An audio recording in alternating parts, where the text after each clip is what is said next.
Hello there, and welcome to the wonderful world of leathercraft.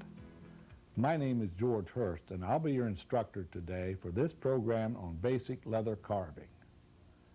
The style of leather carving you will learn in this program is very much like that was done by the early settlers in the southwestern part of the United States. It is very much a part of the history of the American West. When you learn the basics of leather carving, the possibilities are unlimited. You can continue to learn and hone your skills to create projects from a small key holder to the ultimate leathercraft project, a full-size saddle. Let's begin by looking at a few tools we will be using in this program.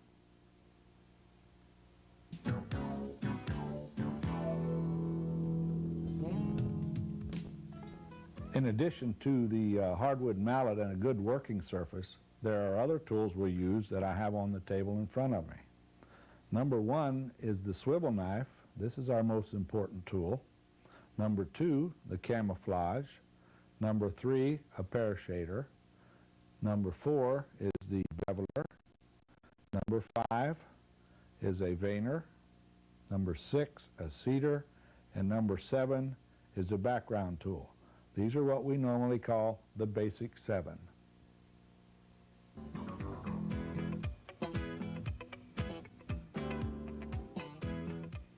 In the beginning, you will probably use kits or pre-cut parts to do your projects. However, you must always remember to do leather carving, you need vegetable tanned leather. The next important thing is to make sure that you dampen your leather and get the proper water content. Take a damp sponge and notice how it absorbs the water immediately. We want to get it damp all the way through, but not soggy. Practice will tell you when the leather is just right. After you have dampened it, put it aside until it starts to return to its natural color.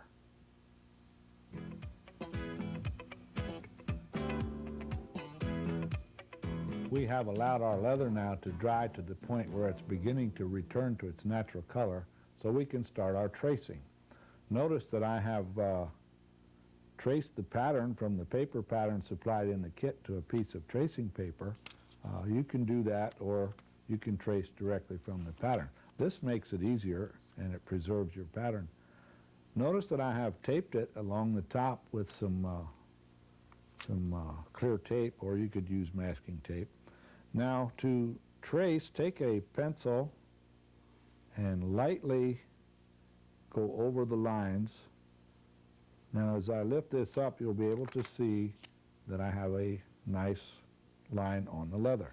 It does not have to be real deep. We will continue now to trace all of the lines. Notice as I trace the line in here for the seed pod, that's a dotted line, so I will trace it as a dotted line.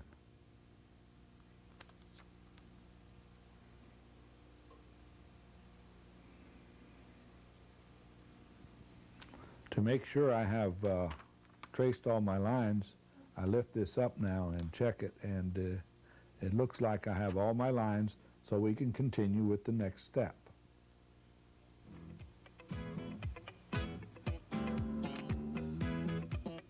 To make cutting with the swivel knife easier, it's a good idea to strop your blade on a piece of cardboard that's been treated with jeweler's rouge or some rubbing compound. Then as you come onto the leather, keeping in mind there are three basic cuts. One is an arc to the left, and to do that, you'll hold your knife straight up and down and just tip it forward as we mentioned before. Hold it as though you were going to cut a straight line. Now, revolve it to one side, sink it in, twist and pull, and you'll get a nice arc. To the other side, do the same thing, revolve it, twist, and pull. The next cut will be an S cut. Do it the same way. Sink, pull, and push back, and you make an S cut. On the other side, revolve it the other way, sink it in, twist, and pull back. The final cut and these are good practice cuts, would be a circle, cutting one to the left and one to the right.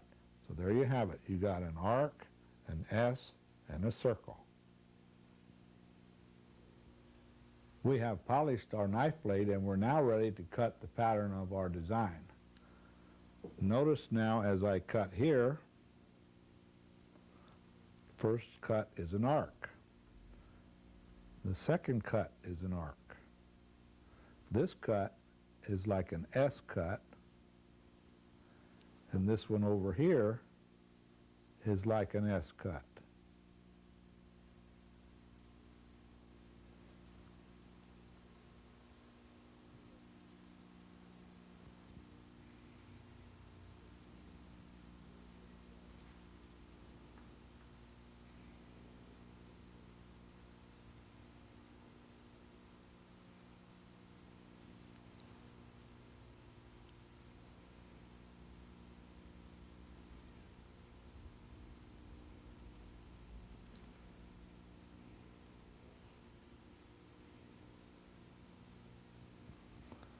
As I finish up my cutting here, notice that all of my cuts end up coming toward my body. Now, check your pattern to see how these cuts should really look.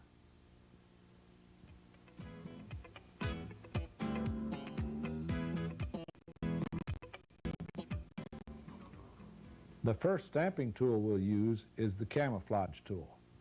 All stamping tools are pretty much used the same way. Hold it with your 3 fingers and your thumb, as you see here, resting your little finger on the leather.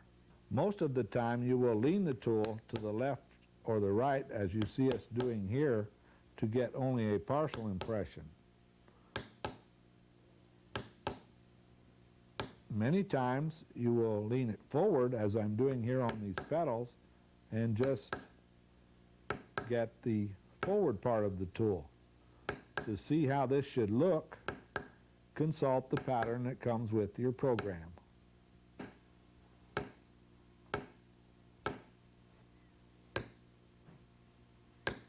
And this is all the work we'll do with the camouflage tool, and like I said before, consult your pattern sheet. Next, we will use the pear shader. The pear shader you hold in your hand the same way, but you use it a little bit differently. I'm holding it slightly above the surface of the leather, and as I strike it, it will go down and make an impression. Now, by holding it firmly but not real tight, I can allow it to bounce back up, and then I can move it around, as you see me doing here. You can actually create more design with the pear shader. Notice that we get a nice dished appearance, and notice the nice color we're getting. This is due to the fact that our water content is just right.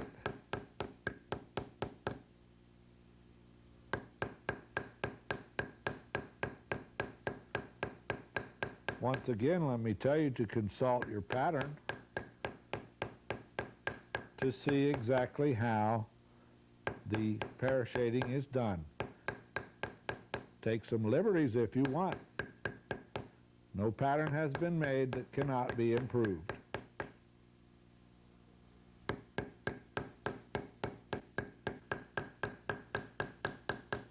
This completes our pear shading.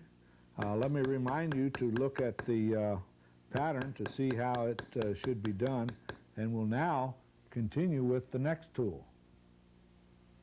The pear shader added color and contour to our pattern. The beveler will give us dimension, and we'll use that by putting it in the cut, as you see here, with the deep part here and the taper going back. And notice I'm holding it firm, but letting it bounce so that I can walk it in the direction I want to go. Notice now that this area appears to stand up above this area. This is because I beveled on this side. Always bevel on the side opposite that which you want to stand up.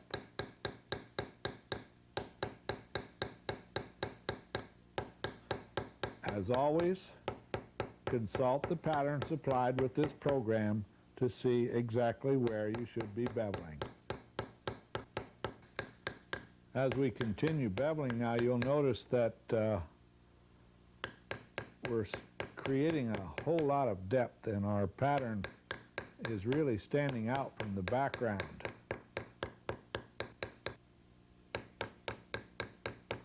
Our beveling is now complete, and we'll go on to the next tool, which will be the veiner. With the pear shader and the beveler, we held the tool straight up and down. With the veiner, we're going to tilt it again like we did the camouflage, where we only use partial impression of the whole tool.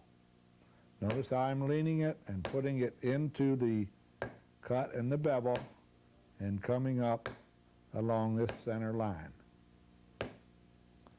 We will also use the veiner to show folds like we're doing here at the ends of these cuts.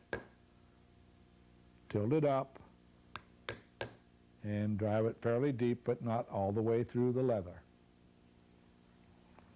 The cedar is a very sharp tool, so you need to be a little bit careful when you stamp it. And like some of the other tools, you hold it straight up and down. Now, always stamp the outside row first. And if you'll notice, we are stamping just inside the dotted line that we traced on our pattern earlier. By doing the outside row first, you'll have a nice uniform seed pod. After the outside row is done, you can fill in the inside until it's completely covered with little seeds. Once again, consult your pattern to see how this should look.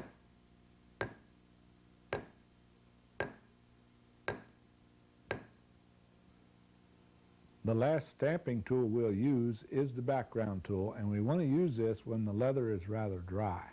Now, the background tool is shaped with a pointy end and a round end, so very carefully put the pointed end in where it fits the background area. Consult your pattern to see exactly where the backgrounding should go. And as you get used to it, you can do a little bit of your backgrounding like we did the pear shading. You can learn to walk the tool, holding it above the surface of the leather, and as you strike it, it will go down and bounce back. Very carefully now into all the pointed areas and get it down nice and evenly. You can go back over it as many times as you like to get it even.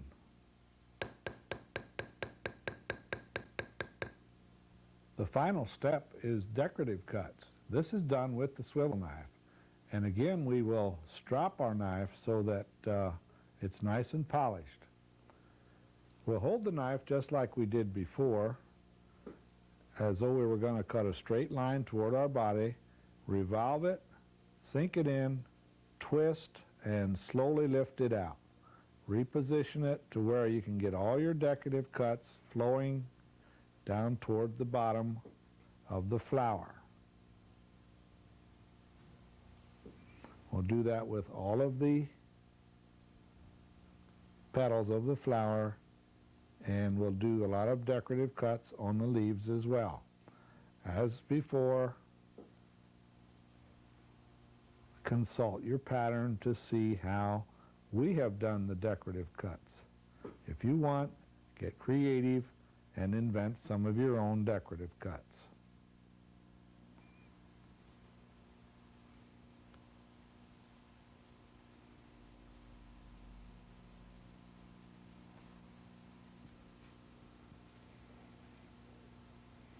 And there we have it. In just a few short minutes, we have completed a basic Western leather carving. Now the whole wide world of leather carving is yours to achieve. With the mastery of the basic skills, you are only limited by your imagination and your energy. Again, my name is George Hurst. It has been a pleasure working with you today on this program. Good luck with your leather carving, and I'm looking forward to meeting you again on one of our future video programs on advanced leathercraft techniques.